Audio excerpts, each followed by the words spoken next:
So that's all for announcements, and we'll move into the presentation for tonight. Who here has seen or watched Arrested Development before? Okay, so you guys will get some of the jokes, and the rest of you can just laugh uncomfortably as the other people laugh along with them. Yes. Okay, so I do need some helpers tonight, but it's not till towards the middle, but I want to give you your scripts first so that you can study up a little bit.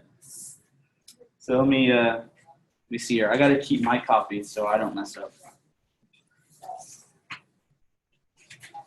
Be doing a little role play to help you learn about OAuth and how it works.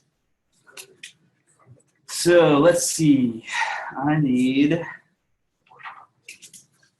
4 people. Oh, I should have printed another copy of that page.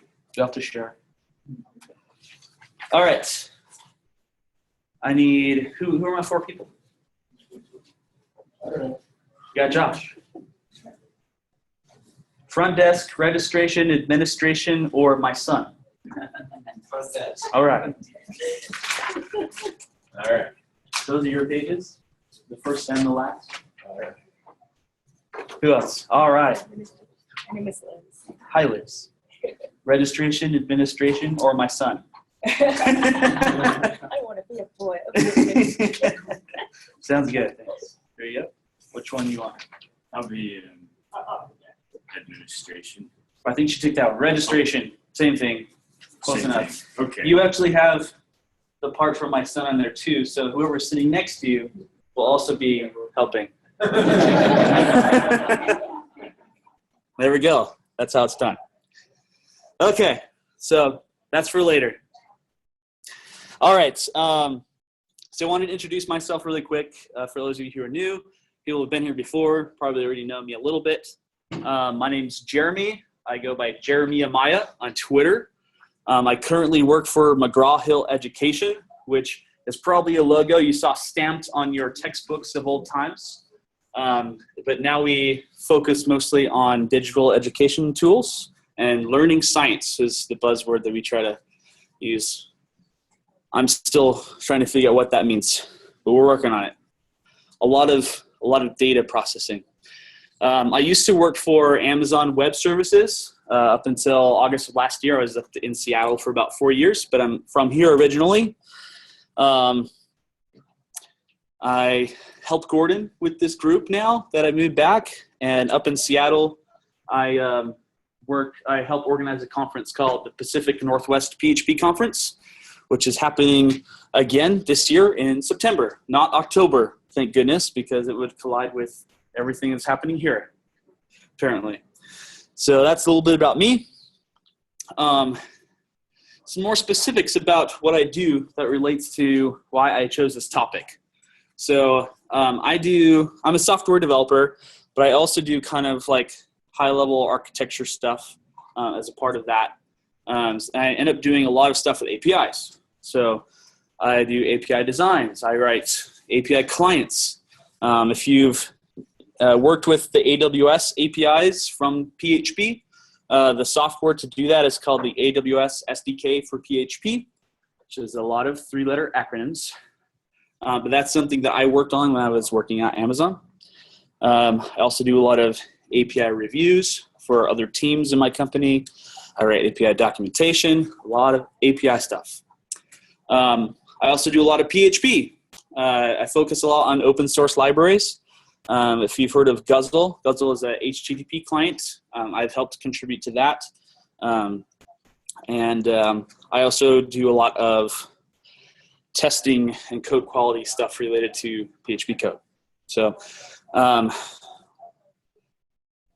here's my first Arrested Development joke here. Not really jokes, but quotes. So I think probably my favorite thing about WordPress, I haven't really been a WordPress developer for about 4 or 5 years, but I used to do a lot of plugin and theme development. My favorite thing about WordPress, though, is you can do pretty much anything with it. You have to sometimes put in a little bit of effort, but you can do whatever you want. So the quote from the rest of development that reminds me of WordPress is, there's always money in the banana stand. Because, you can bend WordPress to your will to make money in lots of different ways. One of the newer ways is through the WordPress REST API. I believe they first started talking about this a few years ago. And when I first heard about it, I was like, yeah, that's like the missing thing, the missing piece of the puzzle. Because that allows for a lot more use cases on top of what WordPress already provided. So a lot of things that I'm going to say tonight are taken from the documentation from the WordPress API website, which is this one right here, v2.wp-api.org. So if you want to read about anything that I say, most of it is there. So when I think about APIs, I basically think of it this way. When you're using a website, you have the user, and they're using the user interface. And with APIs, you have a machine talking to the application, but instead of using a user interface, you're using an API, which stands for Application Programming Interface. Good. Whoever says that all the way now, like API is actually the word, and when you expand it to the other words, it just sounds weird. So APIs allow for integrations from device to device, device to system. So we interact with them with lots of different clients. And the amount of clients that are interacting with APIs these days is expanding, because you have things like Internet of Things that's growing in what it can do. So we have APIs that connect to our cars now, and even light bulbs. So that's kind of crazy. Pretty much everything's got an API. So WordPress has an API. I think one of the coolest use cases is this, headless WordPress. Has anyone heard someone say headless before? Okay, cool. And the people who have actually worked with WordPress a long time, I don't know how much stuff I'm going to say that's actually new to you. And if I do say something wrong, please correct me. Josh, looking at you.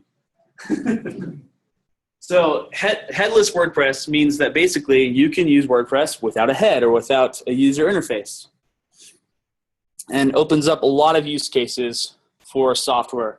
You can write software now that uses WordPress as a backend of an application, and you can create your own front end however you want without any restrictions of the actual CMS. Hey, Tim. So that concept, I think, just by itself is pretty powerful, and was what made me really excited about the WordPress API when they first announced it. It's come quite a ways since they first talked about it, and at this point, it's pretty stable, and it's got basically all the features you need to actually use it in a useful way. They're still working on it, as most things. So right now, you're probably thinking, come on, you just spent like 10 minutes talking about APIs in general. Let's get into some of the nitty-gritty stuff here. All right, so I thought what was really cool with the WordPress API is when I was developing the content for this talk, I created a proof of concept where I installed WordPress on a server, set up the API, wrote some code to interact with the API, and I did it all in less than 30 minutes, which to me was like, all right, this is something cool. If I can do it in less than 30 minutes, that's good. So I'm going to show you how to do it. So for me, I used to work at AWS, so most of the things I do are with AWS.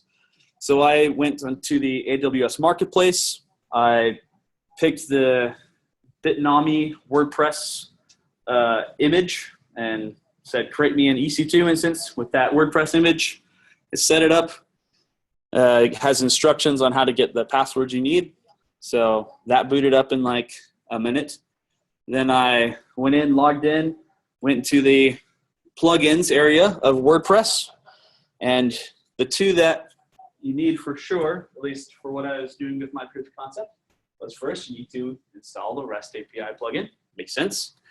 And there's a few different options for authentication, but the one that I went with was this one called Application Passwords, which allows you to create passwords for an application to talk to your WordPress API in a system-to-system type way. So after that, I went back into the users menu of WordPress, and the applications passwords plugin created a new section on there. I went in there, I clicked new application password, gave it a name, and it created a record for me. And it gave me a password here, which is like a 16 random characters with spaces in between. That's just how they do it. I don't know if that's significant in any way, but that's just what it generated for me. So I said, okay. And then I wrote some code. At that point, my WordPress API is ready to go. And I also went in there and created a bunch of dummy posts too, so I actually have some data. So for the code aspect, like I said earlier, I work with the Guzzle HTTP client library. So I installed that using Composer and to create a new project. And I wrote some code. Step one required the Composer autoloader. Who here has worked with Composer before? Good chunk of you. So who doesn't know what it is? That would be a good question to answer right now. Okay. So Composer is a dependency management library or for a tool for PHP, kind of like Ruby gems or NPM for Node, same kind of thing, same kind of concept there. And it allows you to specify dependencies of PHP packages. It loads those into your project, and it creates a single autoloader file that you can include like this, that then allows you to autoload any of the things that you installed with Composer. So it's pretty useful. If you haven't used it, you should definitely look into it. So then I created a Guzzle client object, and I specified the base URL, and the host was based off of what EC2 made for me. And then the WordPress API, the way it's set up is that it starts with WP-JSON, WP version 2. That's how the endpoint is structured. So I put that base path there. And then the way that the application passwords work is just through basic auth. So I took the name and the password that it generated for me and set that into my Guzzle client. And then I said client get, doing an HTTP GET request, posts. So posts gets appended to my base URL, and then it sends a HTTP request to that endpoint. And then I get back a response object, and then I JSON decode that to get the data. And the data that returns looks something like this. And I was querying the posts. So I get an ID, I get dates, I get GUID, modified time, slug, the slug post, the link to the post, the type of post, the title, and so on and so forth. Everything that WordPress stores about your post in the database is exposed through the API. And I did all of that in less than 30 minutes, and I was like, sweet, this is something I can work with. This is how I felt when I did that. So I told you I do a lot with APIs. So I want to get into the nitty-gritty details about how this works, because that's what's fun for me. And that's where I also get really hypercritical about the API too. The API they have, I shared with you the link to their documentation. They have it organized pretty well.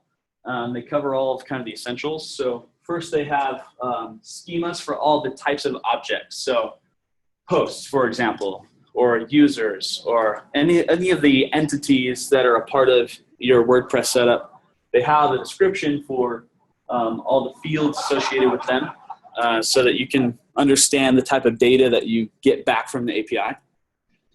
Then they have the set of operations that you can do. So for example, you can get a list of the posts, and that was the code that I just wrote just a second ago.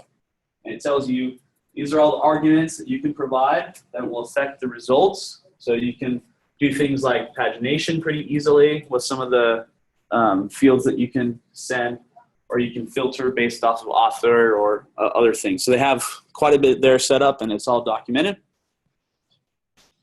And the last time I checked the docs, these were the actual WordPress resources or entities that you could work with.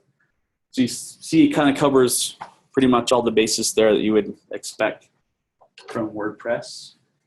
Yeah, posts and pages, post types and post statuses. I think types is something that they're expanding on in the future to support custom types better in the API. Comments, categories, tags, users. So all of that's available through the API. Even the handwrite, like we have all both pictures. Yep. Yeah, it's not just get. There's, next slide.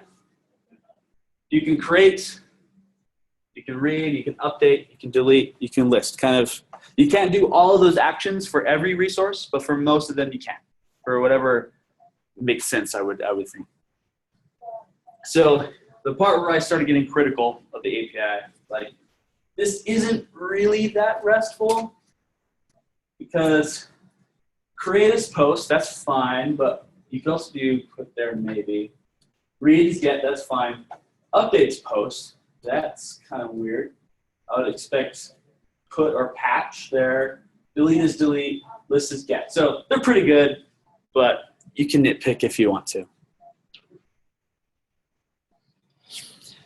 Some other things they have built in the API are a few features that are kind of there just for convenience. And some of these are actually pretty cool. So if you've worked with JSON P requests before, if you're just doing get requests cross origin, sometimes it doesn't make sense to set up the whole CORS workflow.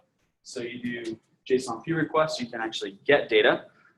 But the request, the response, when it gets returned, has to be in a particular format for JavaScript to appreciate what you're trying to do. So they have a little field here that you can send as a query parameter on any request to wrap it in the JSON P envelope so that you can access it from JavaScript easily. Another problem with some HTTP clients is that they don't necessarily support all HTTP methods. So a lot of times there'll be clients that only support get and post. So if you want to do a delete, then you're in trouble. So they have this query parameter here that you can overwrite what the actual method is by saying, hey, it's actually a delete even though I sent it as post. That way the WordPress API knows, oh, okay, it's a delete request. Got it. Then there's also some HTTP clients that don't send back headers or don't send back status codes. That's kind of messed up. So they have an envelope feature, which basically takes all the headers and status codes, brings them up into the actual payload of the response in a specific format that they created so that you can get all the data about the response, even if you have restrictions on what your client can do. And then embed has to do with hyperlinking, which is a whole nother fun thing. So, have any of you ever heard of hypertext application language? Tim is raising his hand. Josh is raising his hand. Got a couple more. That's one of those acronyms, again, where no one actually ever says this. They say it by its actual acronym short name. She doesn't understand it either.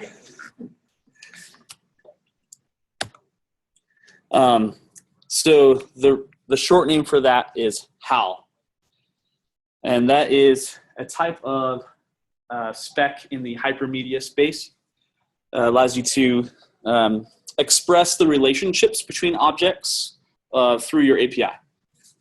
So the WordPress API is actually built to, I got squares. What happened to my icons? It's weird. The HAL spec is used by the WordPress API to communicate the relationships between the resources and your responses. HAL, again, it's for hyperlinking resources. And some of the things that they described about HAL is that it makes your API more explorable, and it is a simple format to consume. Those air quotes were intentional. I don't always agree with everything in this space of APIs, but it is interesting. In the HAL spec and in the WordPress API, you'll see underscore links and underscore embedded. Those are things that are part of the HAL spec, and basically it's used in this way. So this is some code again. I'm getting a specific post in this case, so post 6, ID 6, and when I get that response, it has stuff related, again, to the post that I'm looking at, but then it also has this links section in it that's returned along with the data. And so the way that this works in the HAL spec and in the WordPress API is that you have named links. So this one's called collection, and then it has a href here, and it's got a link here, and basically this is the exact URL you need to make a request to if you want to get the collection of all posts. So you don't have to go code that into your program or look at the documentation.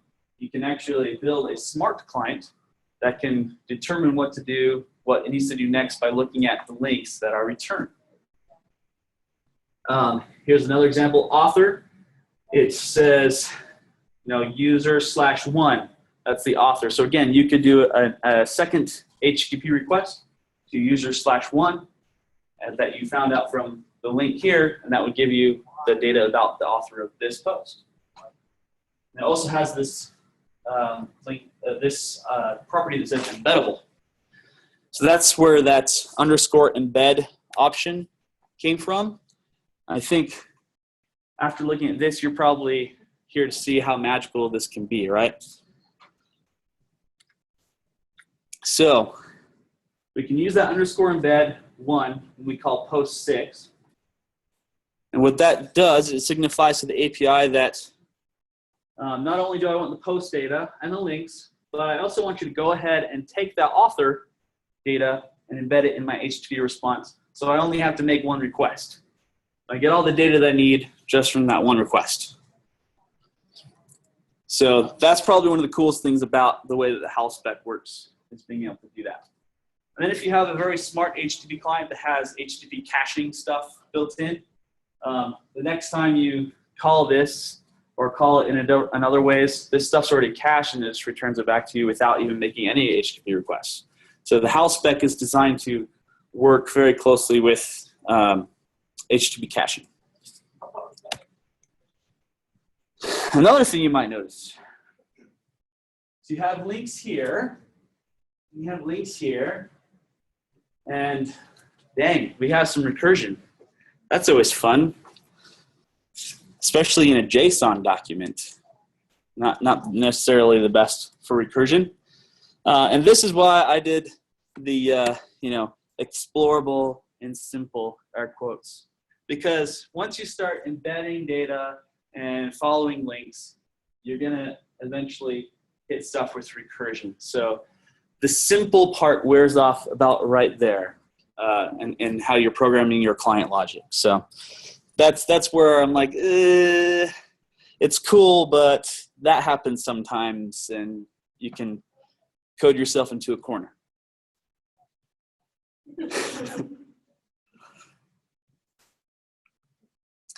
But the recursiveness of HAL is intentional. In fact, it's right in their diagram of their spec.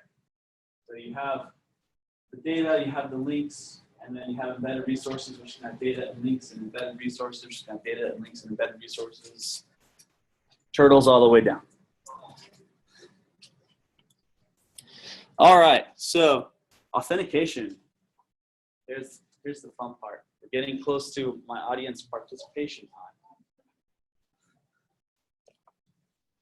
So the WordPress API actually has 4 different types of authentication that you can use. Why do they have 4 different types?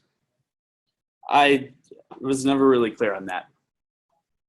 No, actually, there is good reason, but maybe 4 is still too many, I think.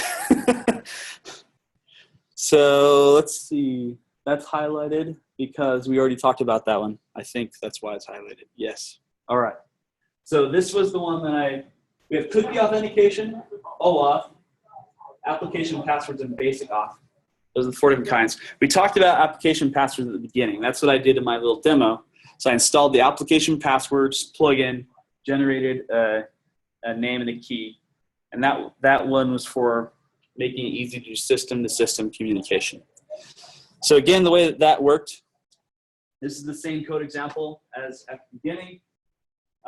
When I set up my clients, I configure my client with the name and the password. Does that use basic auth on the servers? Yep, it sure does. There you go. Answered on the next slide. So yeah, it's basically basic auth. So when it goes over the wire, that request looks like this. Does anyone know how basic auth works, how it gets into this format? Base64, yep. It's basically just the username, password, concatenated together, and base64 encoded. That's what you pass along in your request. It's as easy as making hot hand water.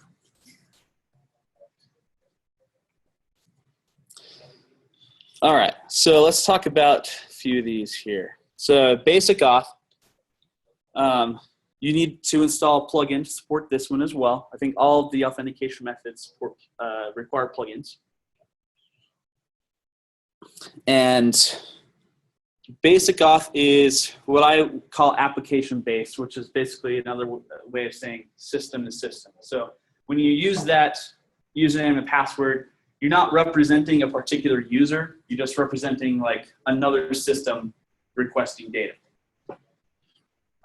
So as you saw, when we did the basic auth, it's basically just username and password, base64 encoded, which means it's not very safe to do if you're not using HTTPS. And especially with this form of authentication for the Wordpress API, this is your WordPress admin username and password. You do not want to send that in plain text. So, otherwise, really feeling like Job here. So you have to keep in mind that it is using the admin's credential, so you definitely want to use HTTPS if you do this at all, which I recommend that you don't.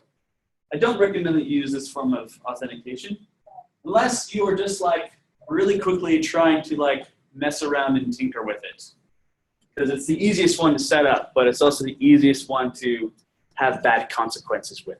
So I would avoid doing that one. Like I did earlier, setting up the application's password was not any harder, but it's a lot more secure because while it still uses basic auth and still requires HTTPS to be secure, the passwords are revocable.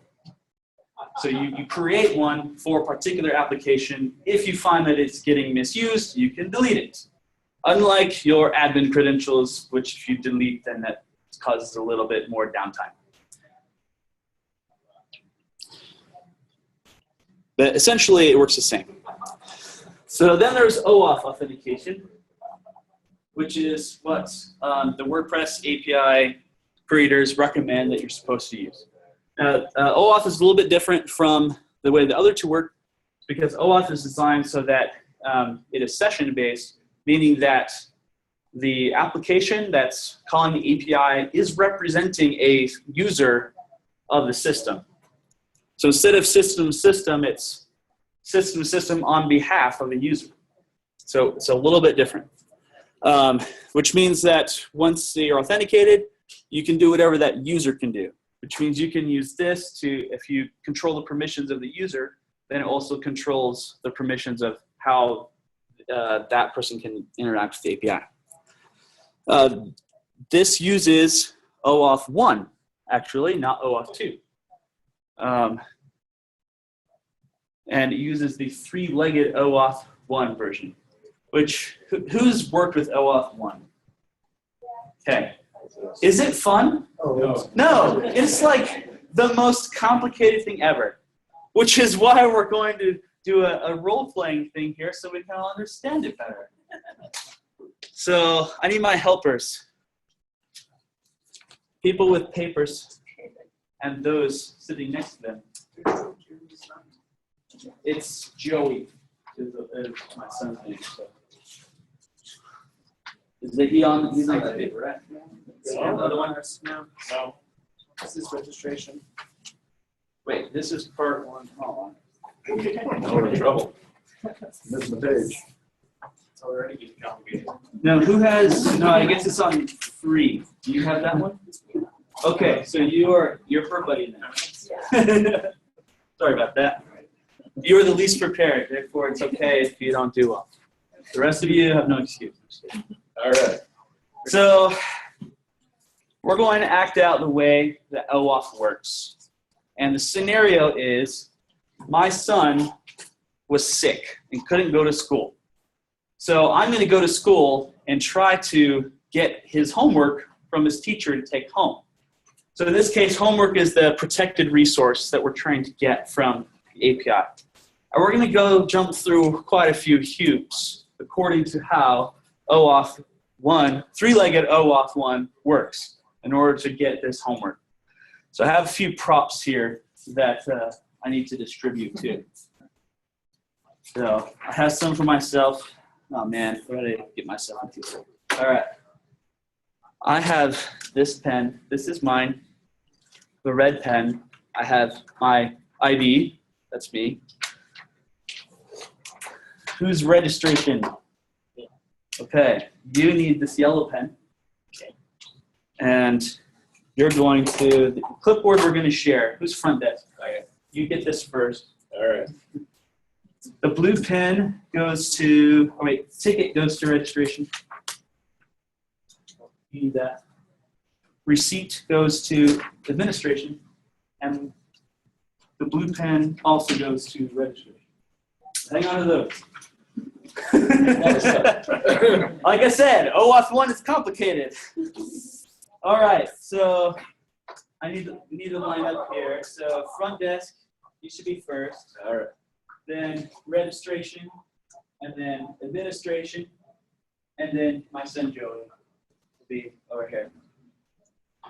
So, all right, let's figure this out.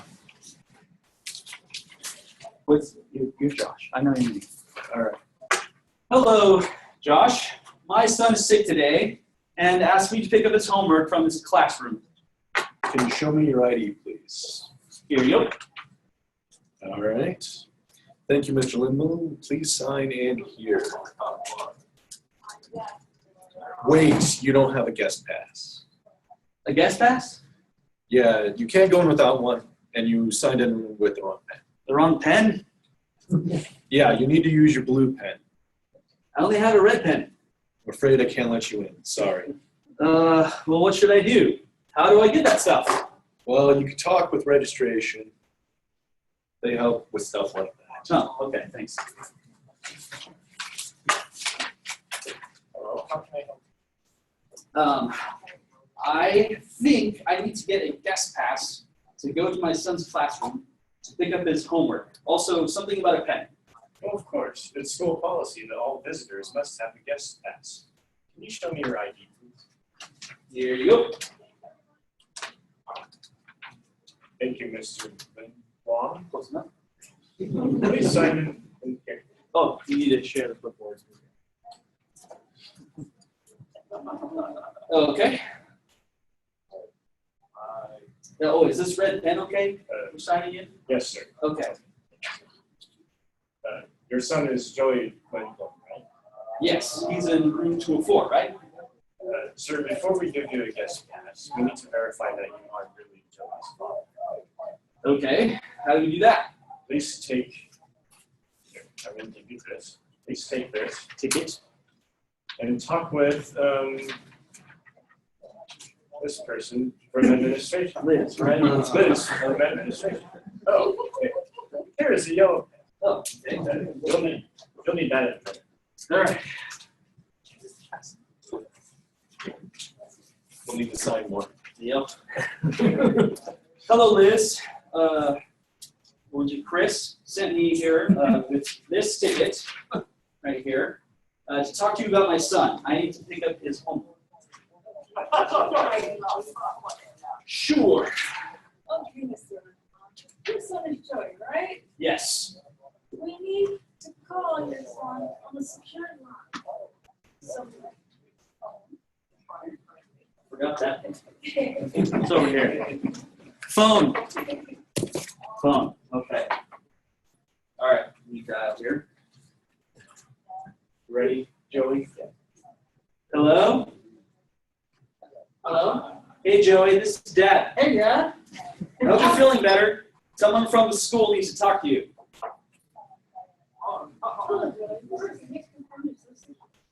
Okay, 421-745981. That's his real number, by the way. Was that your father's voice? You remember? Yes. Okay, thank you. That's all we need. Bye. Bye. Oh, it's, yes, that's back here. Yeah. All right. Can I have the guest pass now? No, sir. I don't give out guest passes here. But here is your ticket, that, and a receipt. Now, go back to your registration. All right. I have a ticket and a receipt now. Then go back to your registration, and they'll take care of you there. All right. Thanks.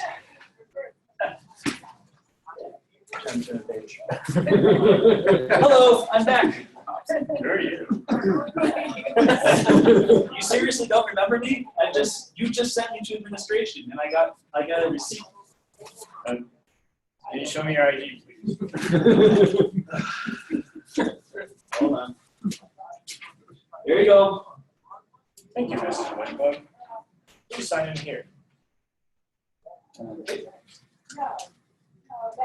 This one. With your yellow pen, please. Okay. Yes, sir. Yellow. Okay. Thank you. Now, please show me your ticket and receipt. Okay. Tickets Okay. and receipt.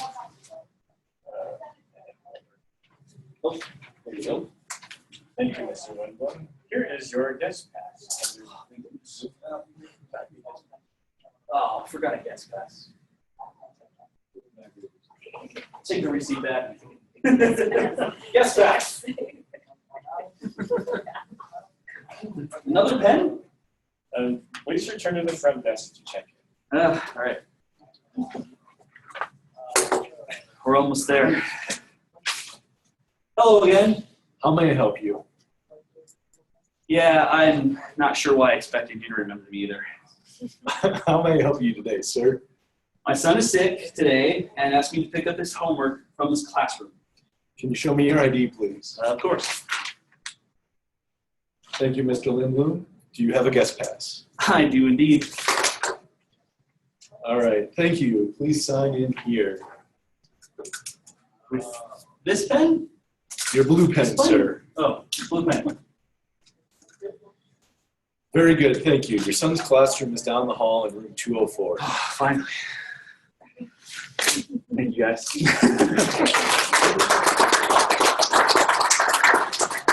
Okay, so as you can tell, it's a little complicated.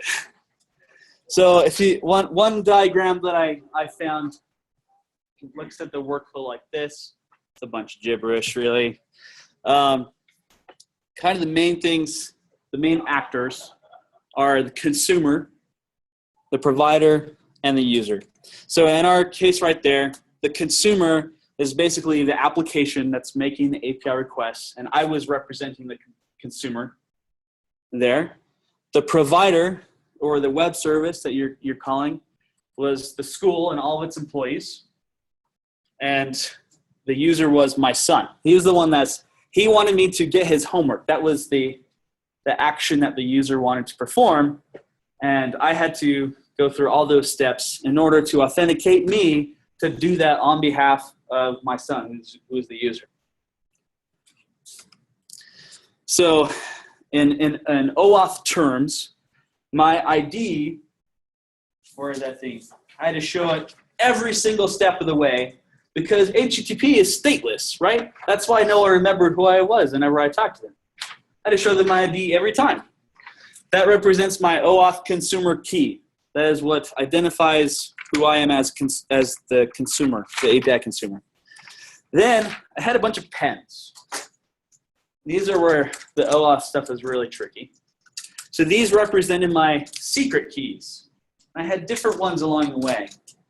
I started off with a red one, which matches my consumer, but I can't just use my consumer key or consumer secret to access the API. I use my consumer secret to request access, and then I get the second one, which represents a secret key for the request token, which was the ticket. And that is why they had to authenticate with the user.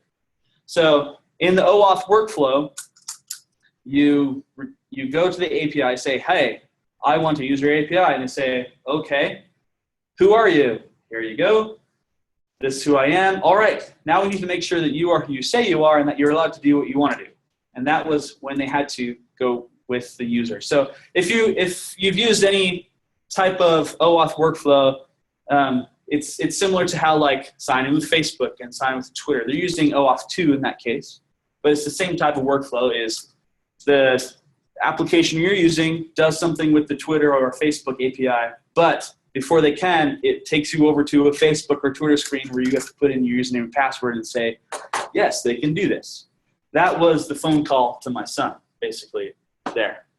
And then they sent back the guest pass to me, which was an access token saying, all right, now that you've been authenticated and we know who you are, you can take your blue pen and your guest pass, and now you can use the API however you want because you're authenticated. So it's a pretty complex process.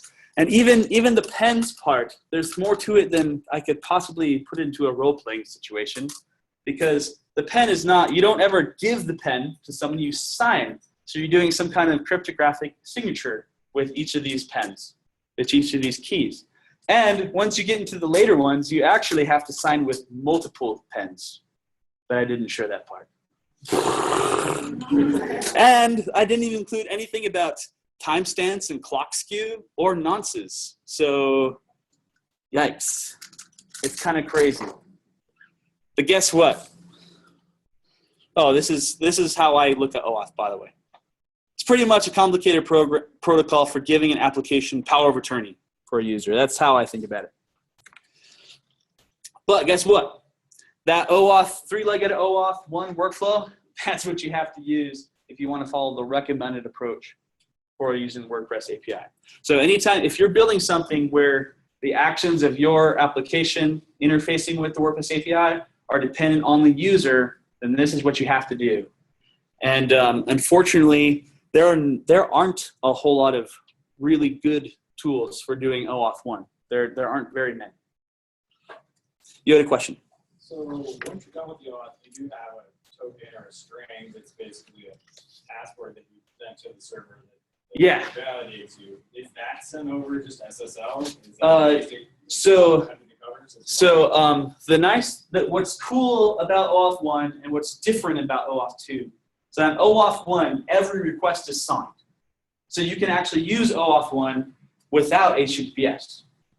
And that's why I believe they actually chose this particular protocol, because setting up a WordPress blog on HTTPS takes a little bit of know-how.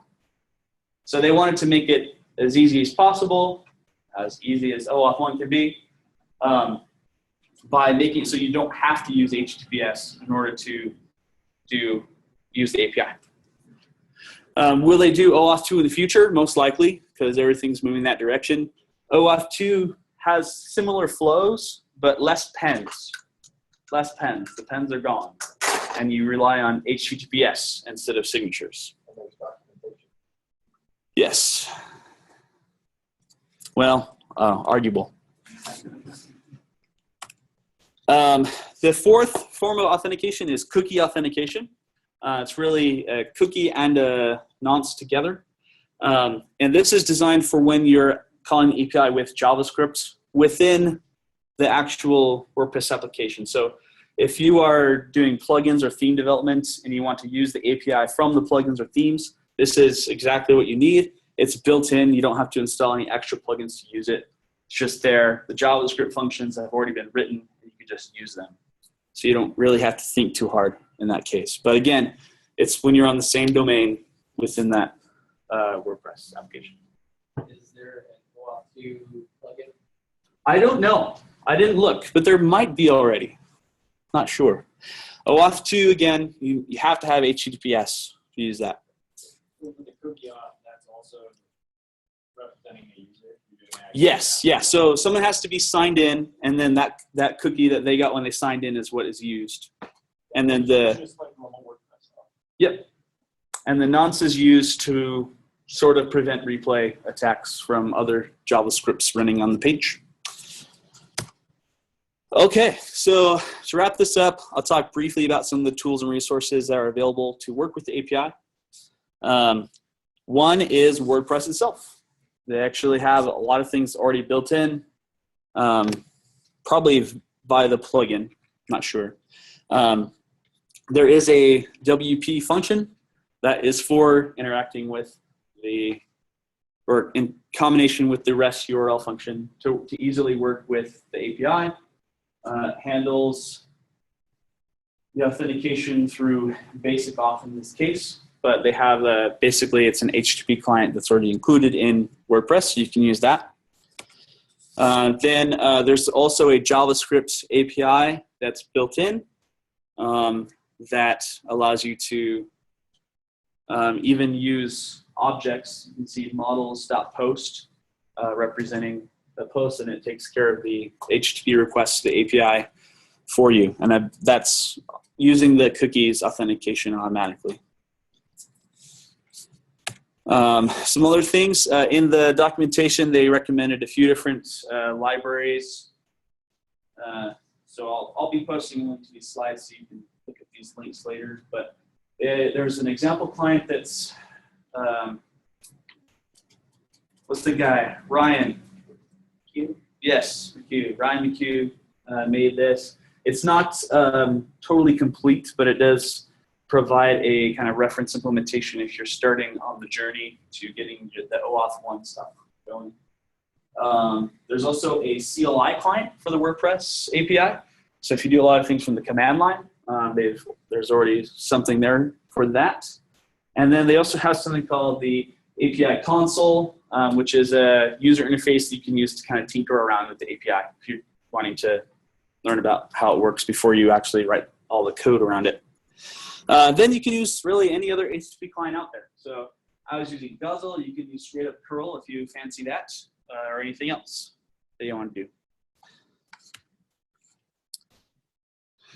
I think that's about it. Yeah. So if you have any questions, feel free to track me down. I'm on Twitter. I'm on Gmail. Same name as my Twitter, and I'll be here next, in the coming months. Does Guzzle just use sockets on the curl, or does it use curl? Guzzle uses curl, or it's got adapters, so you can make a socket implementation. There's also HTTP streams using file get contents and stream contexts if you like to get fancy. But there's the other libraries that are popular in PHP. I think there's one called requests, which is like a port of, who's the Python guy?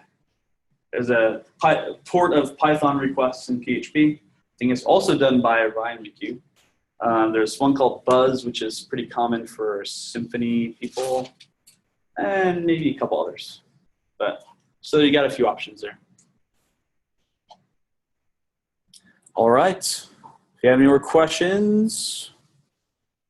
I was just going to ask real generally, like, I don't know how much use you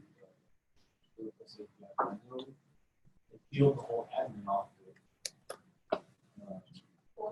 Yeah, Calypso.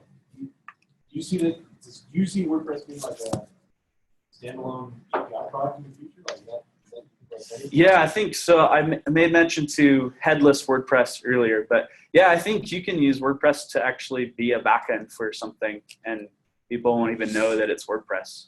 But the people who are authoring the content have very easy way to author the content. I mean, WordPress is huge with lots of momentum. So there's like, you could have 1 million new sites using nothing but the REST API, and it would still be a very small percentage of the WordPress market. Yep.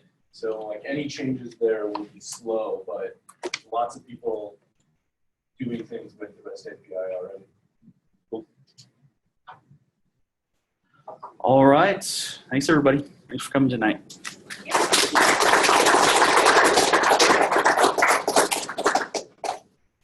All right. Gonna end the recording here.